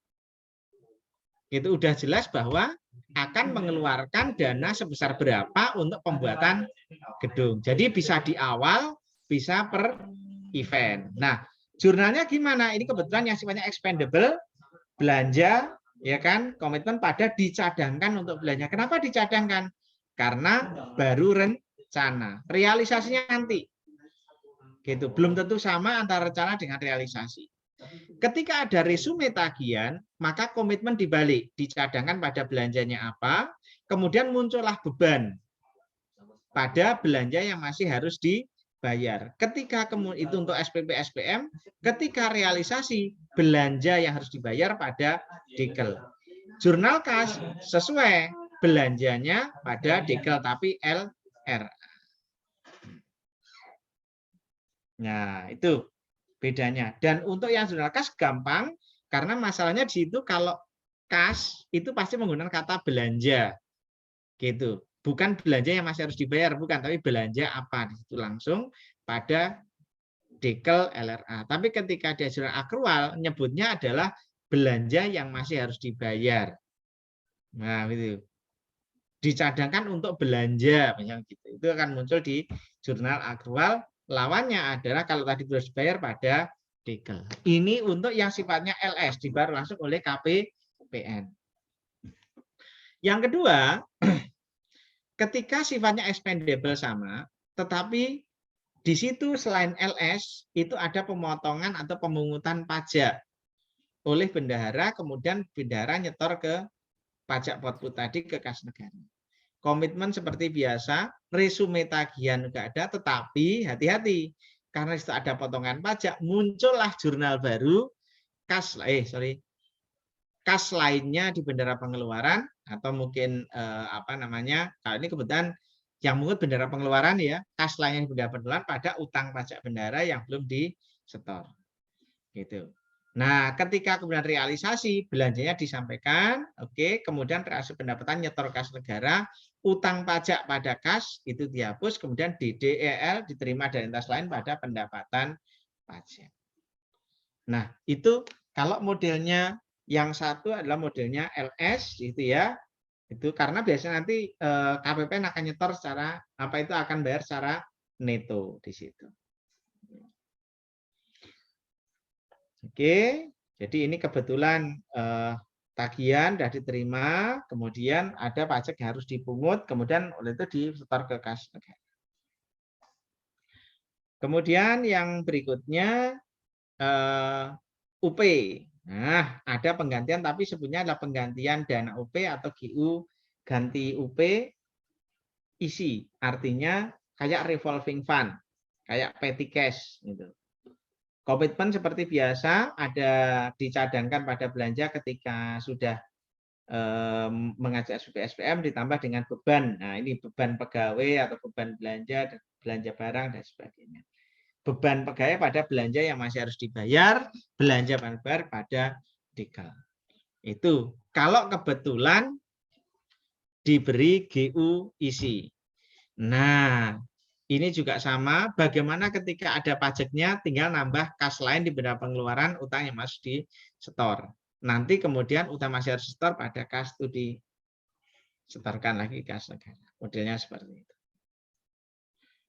Itu untuk yang modelnya GU isi. Lah gimana kalau nihil? Nah, ketika isi, maka duit kita akan utuh kembali UP-nya, tapi kalau nihil berarti uang dari UP itu akan berkurang karena hanya bersifat pengesahan dari uang keluar. Karena tadi timbul kembali, kalau sekarang tidak. Sehingga kemudian nambah perkiraan selain yang tadi belanja, uang muka KPPN pada penerimaan situ yang dulu terkait ketika kita kita mendapat dana UP, kemudian dana UP kita kembali ke kas negara sebagian karena salah satunya melalui mekanisme GU nihil. Oh gitu, silahkan Mas Bima. Nah itu, jadi bedanya diamati ini. Nah, kalau GUIC terhenti di belanja pada dekel. Ya kan, ini juga belanja pada dekel, belanja mahasiswa pada dekel. Tapi ketika dia isi sama, ini juga pendapatan dan sebagainya. Ketika nihil, ada uang mukanya pada berantai itu ini harus muncul. Nah, gitu. Bedanya itu. Jadi ketika kita pakai isi, maka nomor 2-nya ini tidak perlu diperbuat, tapi cukup sampai dengan belanja pada dekel. Tapi ketika uangnya dipotong, ya kan, dengan GU nihil tadi tidak ada penggantian, nihil penggantian, maka uang muka dari KPPN yang dari awal diperoleh sebagai bagian dari dana UP itu akan berkurang. Gitu. Kemudian berikutnya ini GU nihil juga sama, uang muka expendable ini juga sama. Motong kalau tinggal nambah saja uang muka pada penerimaan transitu, bedanya seperti itu. Nah, ini pengembalian belanja di setor kas negara. Jadi misalkan kelebihan bayar SPBD, kelebihan bayar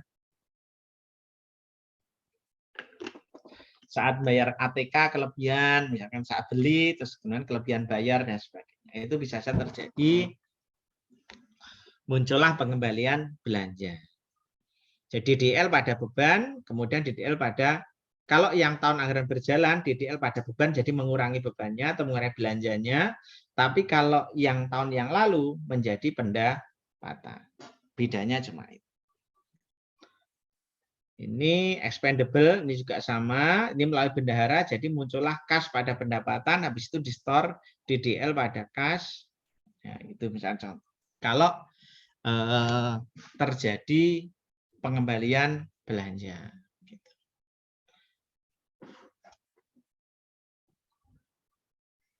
Jadi kas lain pada beban, DDL pada kas lain. Tapi ketika tahun yang lalu kas pada pendapatan, DDL pada kas. Itu jadi nanti kalau Mas dan Mbak ini coba di apa ya, kalau saya dulu karena nggak pinter untuk membayangkan gitu bagaimana gambar dan sebagainya, biasanya saya print atau saya ini gitu ya, mungkin paling gampang di print sebenarnya dipotong-potong gitu. Oh, kalau transaksi ini begini, kalau ini begini dan sebagainya. Ini adjustment. Nah, ini yang dengan pendekatan aset. Nah, misalkan belanja dibayar di muka, asuransi, sewa dan sebagainya.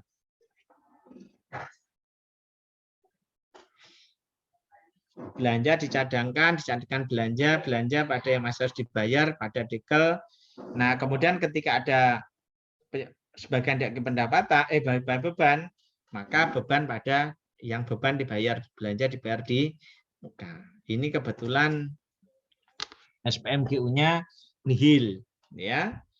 Kemudian nomor 44 pendekatan beban. Nah, berarti nanti langsung ini belanja di bawahnya.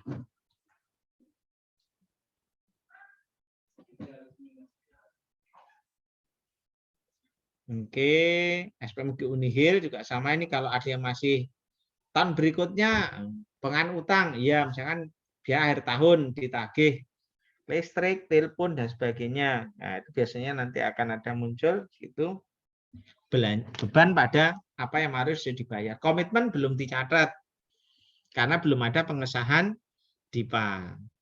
Resume ya belum ada, belum terlaksana, apalagi belanja, kan? Ini baru untuk tahun yang akan datang dengan pendekatan apa namanya adanya SPMGU nihil. Kemudian, oke, sampai sini dulu. Nah, ini belanja pegawai dengan belanja barang, gitu. Yang sifatnya expendable. Kalau nanti habis ini adalah sifatnya menghasilkan suatu barang. Nah, silakan sampai dengan 45, mungkin ada yang ingin ditanyakan.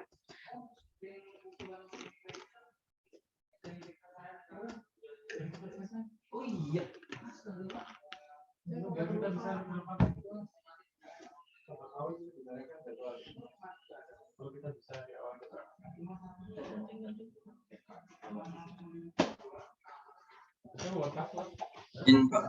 Ya, silakan Mas Martika. Ya Pak, itu Pak yang terkait tadi hibah Pak. Iya. Yang slide berapa tadi? Slide? Yang mana Mas? Di atas kayaknya Pak. Oke, di atas. 10 kalau nggak salah. 10? 10. Kita mulai pendapatan 25. Yang mana? Yang mana ya? Itu Pak. Apa? Mungkin masih ingat.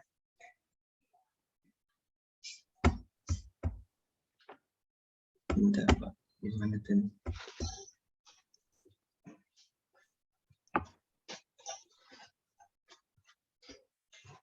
Terkait?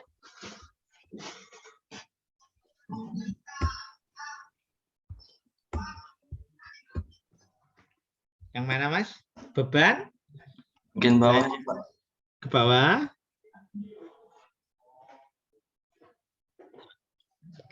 Nah ini Pak. Ya ini 110. Ini ya, kenapa Mas? Itu Pak, mau konfirmasi saya sebenarnya Pak. Nah ini yang di persediaan atau AT atau ATB atau AR itu ntar waktu kerjain tuh sesuai yang disoalkan Pak atau harus full gini semua Pak? Masnya ketika nanti soal-soal ada ujian mengerjakan soal full Mas? Harus persediaan atau iya. ATB? Enggak, itu kan salah satu aja tergantung jenisnya. Aku kira kalau apa gitu. Iya. Ya kalau sesuai jenisnya aja, kalau persediaan gitu. Kalau ini kan cuma apa Mas namanya mempermudah aja, kalau misalnya ditulis satu-satu, wah banyak sekali slide-nya nanti. Dan itu mirip-mirip sebenarnya Mas. Sama yang ini Pak, sama yang seperti itu dinilai berdasarkan apa ya Pak? Yang mana Mas? yang misalnya menerima donasi berbentuk Bentar penilaian dalam biaya perolehan atau bagaimana? Oh, biasanya kalau donasi harga wajar, harga penilaiannya kan Mas dan Mbak kan diajari penilaian, ya penilaian ketika dapat misalkan barang sitaan, misalkan dari kejaksaan, dari KPK dan sebagainya kan dinilai oleh si penilai. Ya itu yang kita pakai, Mas. Karena biaya perolehannya kan mungkin sudah zaman sekian tahun yang lalu, jadi nggak pas lagi gitu. Terima kasih, Pak.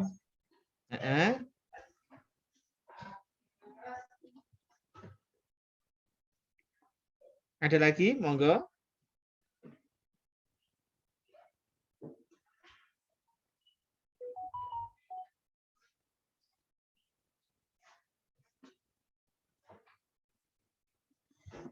Belum ada?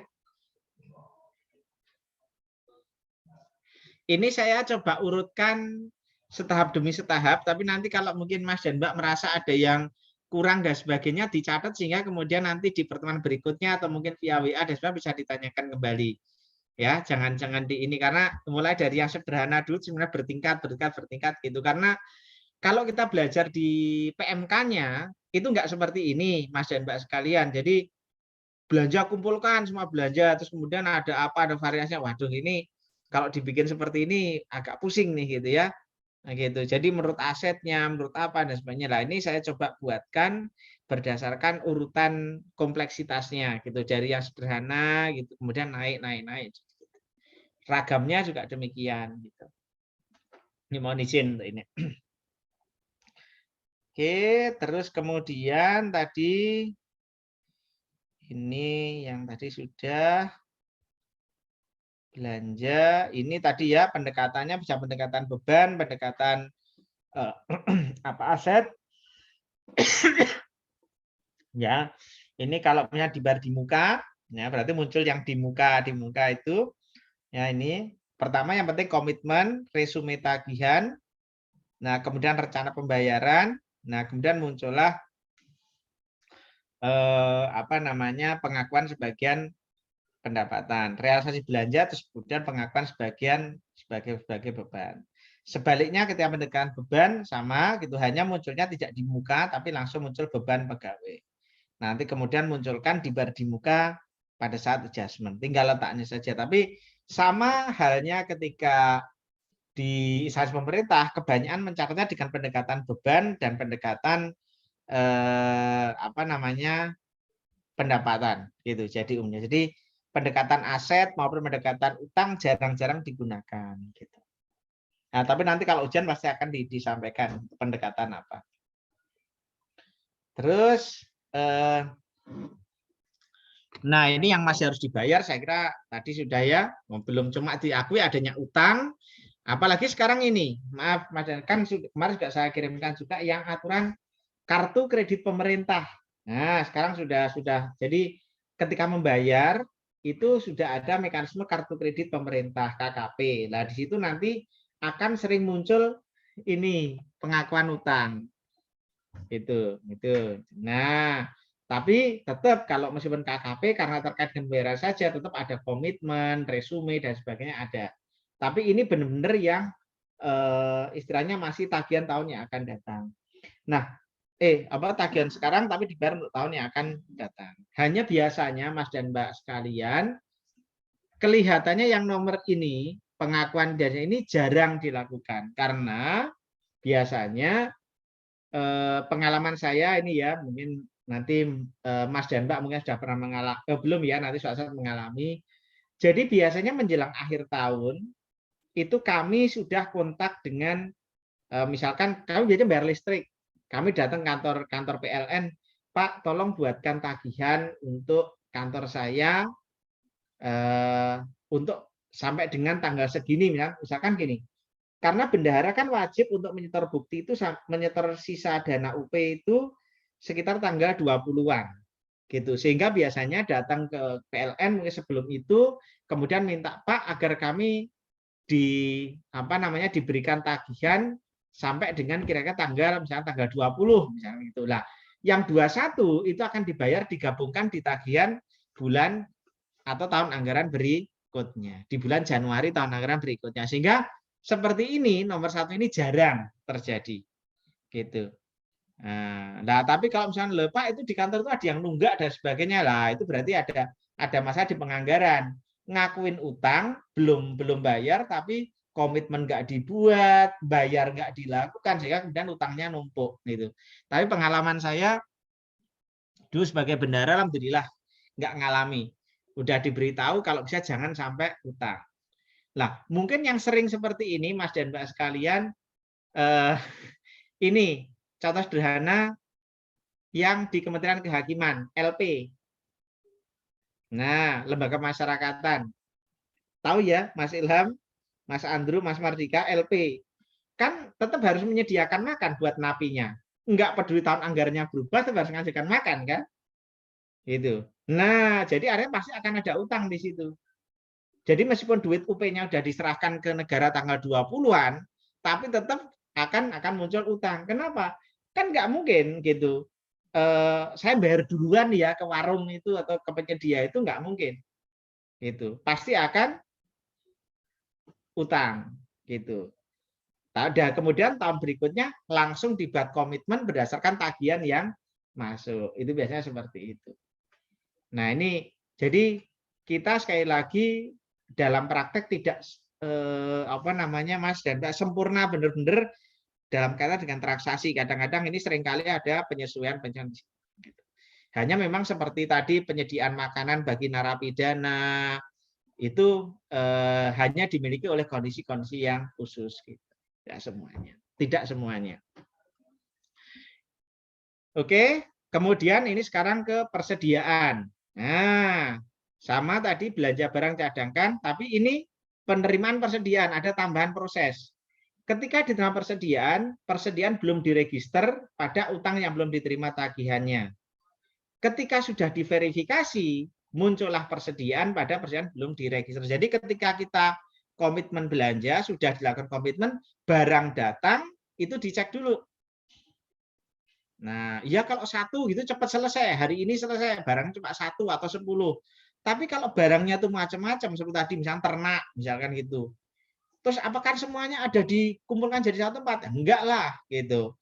Impor berapa? Misalkan impor sapi 1000 ekor, kan enggak mungkin dalam satu kandang, di beberapa kandang. Gitu, sehingga kemudian terpaksa menggunakan akun antara, yaitu adalah persediaan belum diregister. Nah, setelah benar-benar dicek semua klop, jumlahnya sama, kualitinya benar, speknya benar, barulah disahkan sebagai persediaan. Persediaan pada yang belum diregister. Ketika menerima persediaan, si penyedia, nah gitu kadang-kadang belum bisa untuk melakukan penagihan. Nah, gitu sehingga nggak boleh ngajukan tagihan.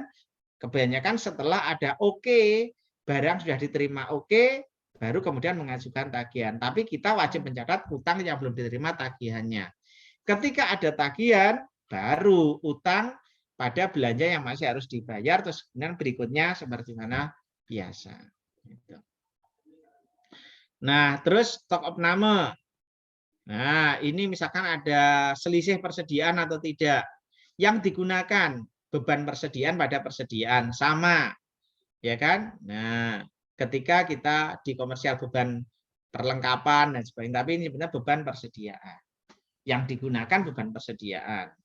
Nilai persediaan berlebih, persediaan pada pendapatan lain-lain, penyesuaian nilai persediaan. Kalau kurang, beban kerugian barang rusak, usang, dan sebagainya.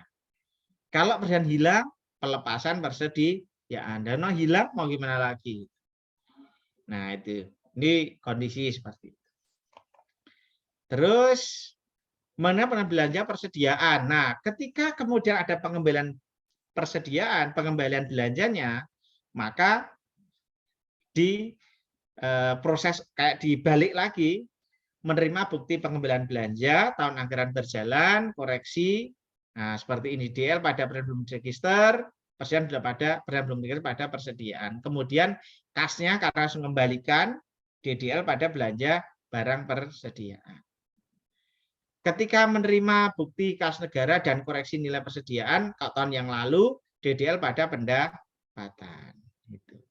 Nah, di sini ada karena tahun yang lalu, maka akan muncul koreksi ekuitas. Nah, terus kemudian pendapatan pada koreksi ekuitas.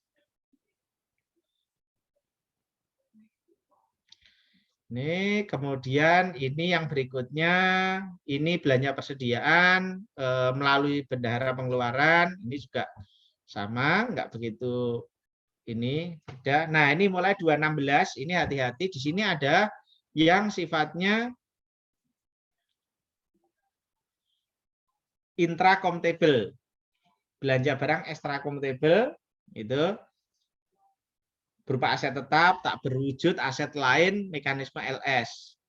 Belanja modal dicadangkan belanja modal, belanja barang. Jadi dipisahkan yang intra akan masuk belanja modal, ekstra. Nah, ini biasanya karena nilai kecil, biasanya masuknya di belanja barang. Biasanya seperti itu. Kalau nanti ada kesalahan, nanti diperbaiki, dipindahkan antar pos di situ. Sebentar saya nutup kuliahnya dulu supaya nggak telat.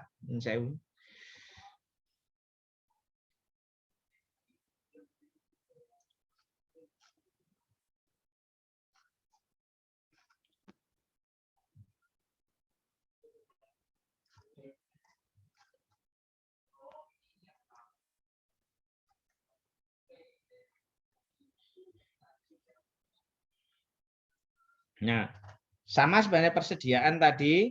Jadi mulai dari komitmen, kemudian penerimaan, ya kan? Kalau extracomptable berarti nanti sama, gitu ya. Beban aset extracomptable, nyebutnya seperti itu. Ketika ada extracomptable harusnya menjadi beban aset extracomptable. Kemudian verifikasi, ya kan? Resume tagihan, ya. Kemudian berikutnya adalah pembayaran realisasi. Terus ini kalau ada penyusutan, kalau ATB berarti amortisasi, beban pada akumulasi. Nah, hati-hati untuk amortisasi. Kalau di komersial, biasanya kreditnya adalah aset ATB yang bersangkutan. Jadi misalkan beban amortisasi paten pada paten. Nah, misalkan gitu.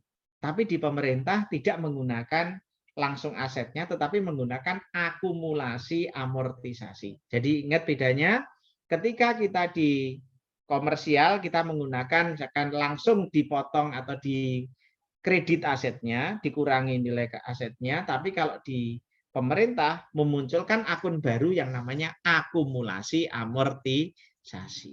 Itu beda seperti itu. Terus pengembalian belanja sama sebagaimana yang tadi. Jadi ada beberapa proses di situ. Nah, ini terkait belanja modalnya, terkait belanja barangnya saya pisahkan supaya nanti tidak keliru. Kemudian ini untuk pengembalian modal. Nah, di sini tahun pengembalian nanti juga seringkali muncul, nanti dibaca aja. Nah, permintaan TUP. Nah, ini biasanya sebenarnya TUP sama UP ini relatif sama. Gitu. Jadi apa namanya prosesnya relatif sama, tapi kebiasaan karena TUP itu peran khusus, misalkan ini saya ambil contoh TUP untuk mendapatkan apa namanya belanja expendable misalkan gitu. Nah, nanti akan muncul gabungan jurnal UP ya kan dengan gabungan jurnal untuk expendable. Gitu. Kemudian mengembalikan sisanya karena 1 bulan maksudnya, kemudian dapat SP2D dan sebagainya. Jadi lebih rumit ini jadi ya. Kemudian permintaan TUP sesuai dengan realisasi belanja. Nanti ini di latihan akan lebih enak. Ada contohnya sekaligus. Nah, ini jurnal penutup. Nanti ada jurnal penutupnya sederhana saja. Pendapatan pada surplus atau defisit, surplus pada beban apa. Nah, ini jurnal kas seperti itu. Terus kemudian menutup defisit juga sudah ada di situ. Silpa, Sigma, pengertiannya saja, nanti silakan ya. Nah, saran saya nanti ini apa, Mas dan Mbak, ini pelajari yang latihannya. Nah, ini sudah saya berikan contoh, ya kan? Di sini hanya memang ini saya berikan contoh secara ini ya agak sedikit molor nggak apa ya, mungkin 5 menit saja. Jadi ini yang pertama, ini ada contoh, saya buat lengkap saja. Dari yang tadi di slide itu saya pindahkan ke sini. Jadi yang pertama misalkan ada anggarannya, itu. Nah, terus yang kedua saat mengajukan UP. Nah, di situ. Nah, ada peran UP-nya seperti apa, dan sebenarnya di awal, terusnya ada catatan-catatan. Nah, ini tolong nanti diperhatikan, gitu. Kemudian yang kedua, selain ada data seperti ini, nanti akan ada data seperti ini. Ada trial balance. Trial balance juga ada dua. Trial balance terkait buku besar akrual, trial balance terkait buku besar kas. Itu.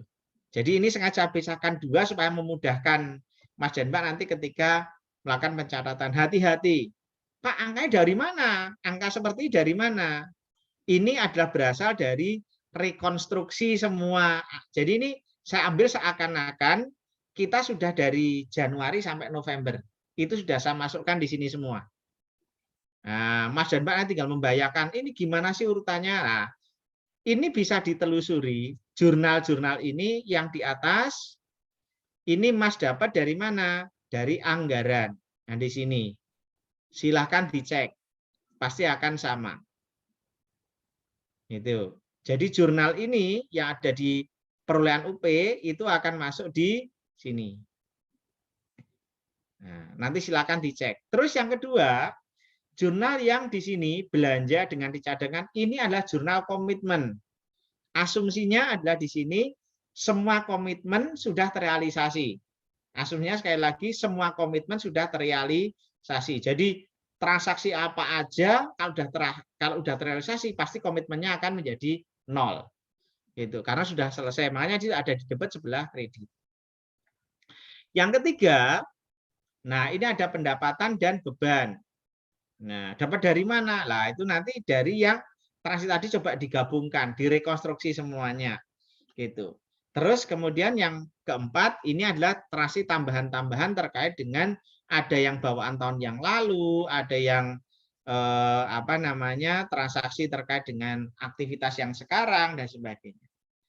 Nah, di situ kemudian itu untuk yang akrual, kemudian yang pasangannya adalah yang buku besar. Ini juga dari yang transaksi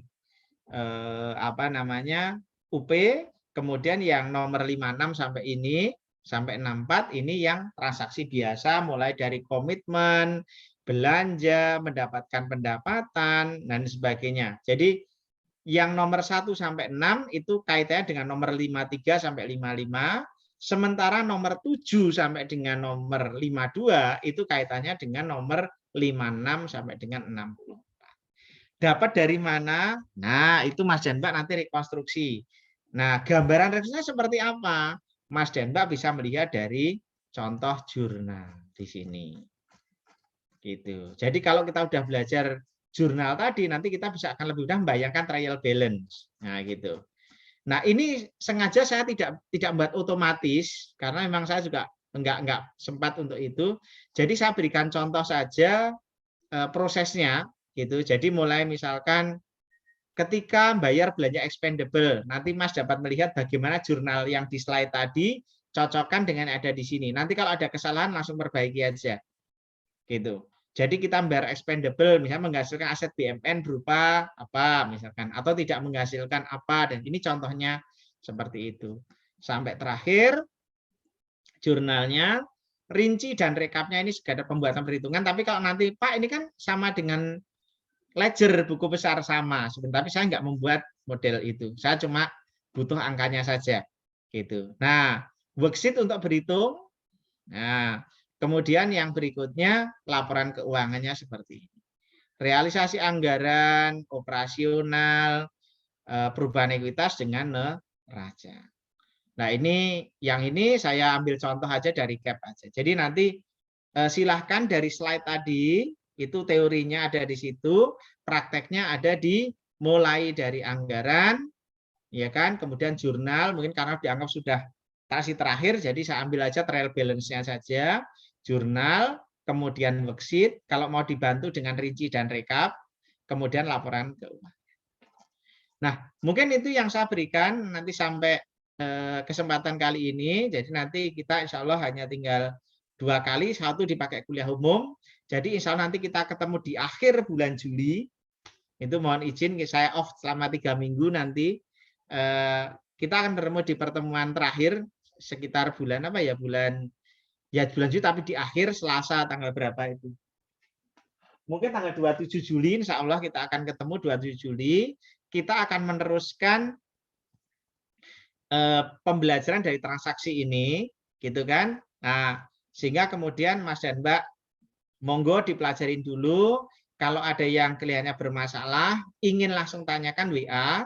Kalau memang bisa dicatat dulu, monggo dicatat. Nanti insya Allah tanggal 27 pertemuan terakhir kita bisa membahas ini. Kenapa Pak jadinya seperti ini, dan sebagainya.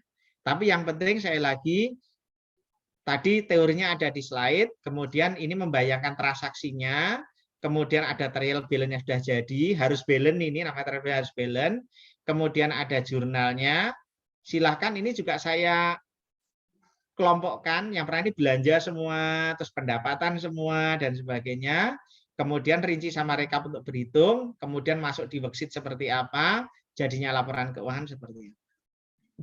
Itu mungkin untuk kesempatan kali ini saya mohon izin, itu karena saya harus masuk kelas kembali. Insya Allah monggo nanti kalau ada yang kurang clear bisa disampaikan. Oke. Terima kasih. Mungkin ada yang ingin ditanyakan sebelum kita selesai? Kosong? Kalau kosong nggak apa-apa. Mungkin di lain waktu. Terima kasih. Selamat siang.